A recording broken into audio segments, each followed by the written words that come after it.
তো আমি যে সেক্রেটারির সাথে আমার একটা ঘনিষ্ঠ সম্পর্ক হয়ে যায়, কিছুদিনের ভিতরে আমি প্রেগনেন্ট হয়ে যাই। প্রেগনেন্ট হয়ে যাওয়ার পরে আমি সেটা বুঝতে পারি না প্রথমত, কারণ আমার বিয়ে 7 বছর উপরে চলে, আমি এ পর্যন্ত কখন মা হতে পারি নাই। হঠাৎ করে মা হওয়ার অনুভূতিটা আমি বুঝতে পারি না। পরে প্রায় 3 মাস হয়ে যায় আমি প্রেগনেন্ট হয়ে গেছি। পরে একদিন আমরা সবাই যখন সকালে ব্রেকফাস্ট করতেছি নাস্তা করার মধ্যে, আমি মাথা ঘুরে নিয়ে পড়ে গেলাম। পড়ে যাওয়ার পরে সবাই আমাকে ধরাধরি করে রুমে নিয়ে শোয়া দিয়ে, পরে আমাদের পার্সোনাল একটা ডাক্তার আছে, আমাদের বাসার কোনো সমস্যা হলে এই ডাক্তার এসে চেক আপ করে আর কি। আসার পরে বলতেছে কি যে, মিষ্টি খাওয়ান, খুশি সংবাদ, আপনাদের বৌমা তো মা হতে চাইতেছে। এরকম ডাক্তার যখন বলছে, সবাই তো মনে করেন একেবারে হয়ে গেছে। আসসালামু আলাইকুম, আমি সন্না বলতেছি আপনি গাজীপুর কোনাবাড়ির থেকে। তো আমার কিছু কথা নিয়ে আসছি আপনাদের মাঝে তুলে ধরবো। আমার বিয়ে হয়েছে 7 বছর রানিং চলে। তো আমাদের কোনো বাচ্চা কাচ্চা হচ্ছে না। এই নিয়ে মনে করেন যে শাশুড়ি বা স্বামী, ফ্যামিলি পুরা এই নিয়ে একটা না একটা দ্বন্দ্ব নিয়ে থাকে। সবাই আমাকে নানান ধরনের কথা বলে, অনেক ধরনের কথা শুনতে জানেনি তো, একটা বাচ্চা জন্ম না গ্রহণ করতে পারলে কত মানুষে কত ধরনের কথা বলে। আর অন্য মানুষের কথা দূরেই থাক, নিজের মানুষ যখন বলে তখন কষ্টটা বেশি লাগে আমার। আমি অনেক বুঝাই যে, দেখো আসো আমরা ডাক্তারের কাছে যাই আমাদের পরীক্ষা করি, তুমি একটা পরীক্ষা করো, আমি একটা পরীক্ষা করি, দেখি কার সমস্যা। কিন্তু আমার স্বামী যেতে চায় না। তাও এইসব নিয়ে অনেক ঝগড়াঝাটি হয়, তাও ডাক্তারের কাছে যাবে না। আমি যে অনেক বোঝানোর চেষ্টা করি, বা ওর ফ্যামিলি থেকে সেটা বলে না যে হ্যাঁ ডাক্তারের কাছে যা একটা পরীক্ষা কর। তাদের কথা হচ্ছে সব দোষ শুধু আমারই। কিন্তু দেখেন, সব দোষ যে শুধু মেয়েদের থাকে তা না। ডাক্তারের কাছে গেলে সেটাই কিন্তু প্রমাণ হয়ে যাবে যে ছেলের সমস্যা নাকি মেয়ের সমস্যা। এভাবে যায় না, অনেক ধরনের কথাবার্তা বলে। তো মনে করেন কি করব, যেহেতু বাচ্চা হয় না, আমি সবার কথা শুনি, অনেক ধরনের অনেক কথাই শুনতে হয়, শুনে কান্না করে থাকি। কিন্তু দেখেন, আমাদের ভালোবাসা কোনো দিক দিয়ে কমতি হয় না। আমরা মনে করেন মাসে 30 দিনের মধ্যে 30 দিনও আমাদের ভালোবাসা অটুট হইতেছে, এমনকি মাসে 25 দিনও হচ্ছে। এরকম কোনো মাসে মনে করেন 1 সপ্তাহ বাদ যায় না যে আমরা ভালোবাসা আমাদের গভীরতা হচ্ছে না। আমরা প্রতি মাস মনে করেন মাসে 30 দিনই হচ্ছে আমাদের ভালোবাসা অটুট, কিন্তু বাচ্চা কোনোভাবে গ্রহণ হচ্ছে না।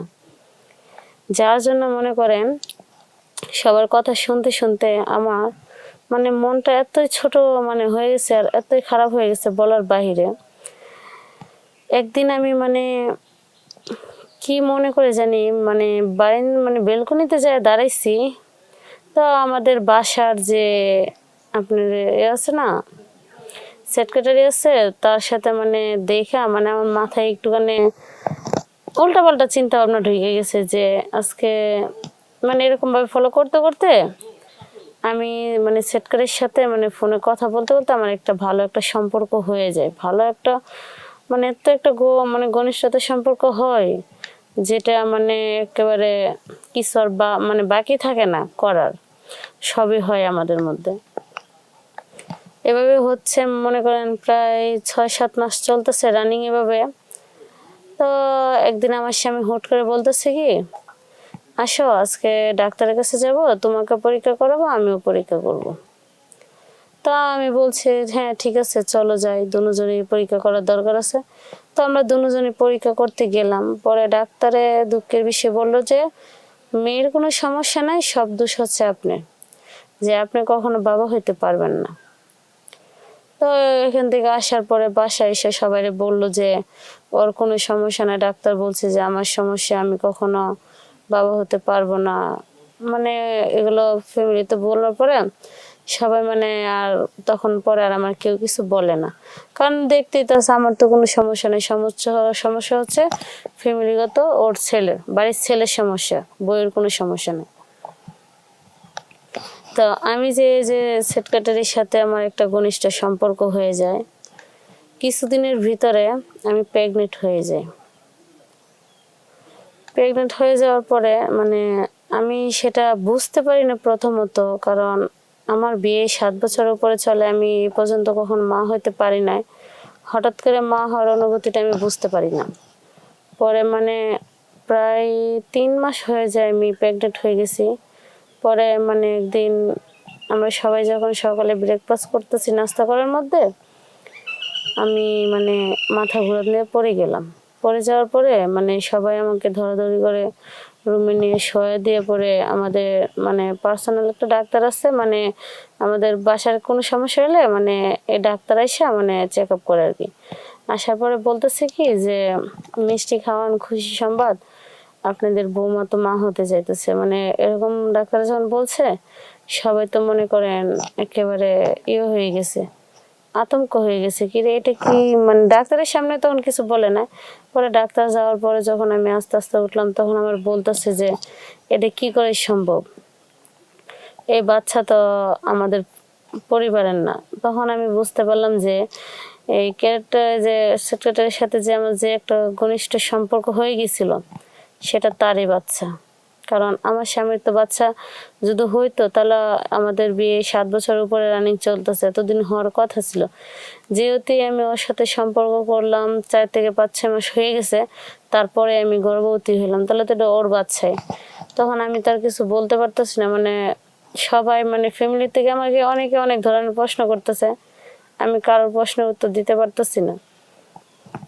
না দেওয়ার কারণে মানে এরকমই অবস্থা, মানে আমি না বলে কিছুতে পারতেছি না। পরে আমি আমার নিজের ভুল স্বীকার করলাম যে হ্যাঁ আমি এটা করছি, যে সবাই তো আপনারা আমাকে অপমান দেন যে আমার সমস্যা আমার সমস্যা, আমার সমস্যার কারণে বাচ্চা হয় না। তাহলে আজকে যদি এই পরীক্ষাটা যখন আমি আগে থেকে বলছিলাম তখন যদি করতো, তাহলে কিন্তু আজকে আমার এই পজিশনে আজকে এটার জন্য আমি দায়ী থাকতাম না। তাহলে আমি তো জানতাম যে হ্যাঁ সমস্যা আমার স্বামীর, তাহলে কি আর আমি অন্য ওর দিকে নজর দিতাম না, ওর সাথে আমার তেমন কিছু করতাম, তাহলে আজকে আমার এরকম হইতো না, আর ওর সাথে আমি রিলেশনটা করতাম না। এখন আমি এটা মানে আপনাদের কথার কারণে আমার মাথায় যে কখন কি মানে ভূত চাইবে বসছে সেটা আমি বুঝতেই পারি না। যে মানুষের কথা শুনতে শুনতে আমি এত মানে অধৈর্য হয়ে গেছি যে আমি নিচে নামতে এক বিন্দু বিদ্যাবিদ করি নাই। সেটার জন্য আমি সবার কাছে ক্ষমা চাইতেছি। আপনাদের স্বামী স্ত্রীর মধ্যে যদি কখনো বাচ্চা কাচ্চা না হয়, দয়া করে আগে থেকে ভুল কোনো ডিসিশন নেবেন না। ডাক্তারের কাছে দুজন যাবেন, চেক আপ করবেন, কার সমস্যা সেটা দেখে ভালো করে ট্রিটমেন্ট নেবেন, ওষুধপত্র খাবেন, ইনশাল্লাহ আশা করি সমাধান হয়ে যাবে। আর অন্য দিক দিয়ে যায় নিজের চরিত্রর দিকে করে বা অন্য কারোর করে যে বাচ্চা নেবেন, সেটা একদমই করবেন না। সেটা সব দিক দিয়ে আপনার সমস্যা হয়ে দাঁড়াবে। আপনার ফ্যামিলির দিক দিয়ে কালার হবেন, ফ্যামিলির ভালোবাসা থেকে বঞ্চিত হবেন, সব দিক দিয়ে আপনি কি আর বলবো, কেউ আপনাকে দেখতে পারবে না, কেউ ভালোভাবে না। যেমন আজকে আমি কিন্তু ওদের কথার জন্য কিন্তু আমি এতটুকু নিচে নামতে বাধ্য হয়েছি, নয়তো কিন্তু আমি এতটুকু নিচে নামতাম না। আমি মানে চেষ্টা করছিলাম যে আমি অন্য কিছু করবো না, কিন্তু ওদের কথার কারণে, অনেক মানুষের অনেক কথার কারণে, যেটা একটা মেয়ে হয়ে এগুলো কথা সহ্য করার মতন একটা মানুষ, মেয়ে যখন মা হইতে পারে না, যখন এসব কথা শুনতে হয়, তখন মনে হয় এই মেয়েটা বাইসে থাকা থেকে মরে যাওয়া অনেক ভালো। যে মরে যাওয়ার মধ্যেও শান্তি আছে, যে বাইসে থাকার মধ্যে শান্তি নাই।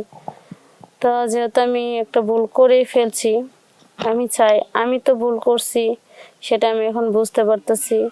আর আপনারা কেউ ভুলেও জেনে শুনে এরকম কোনো ভুল করেন না।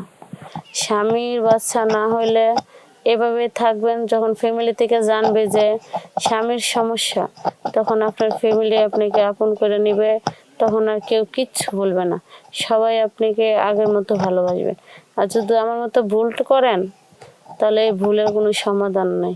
এই যে আজকে যেমন আমার কোনো সমাধান নাই, আজকে আমি দেখেন কিরকম পজিশনে এসে দাঁড়াইছি, আপনাদেরও এরকম হবে। আমি চাই না আমার মতো আপনাদের কারো জীবন হোক। আমি চাই আপনারা সঠিকভাবে চলবেন, চোখ কান খোলা রেখে চলাফেরা করবেন, ভালোভাবে থাকবেন।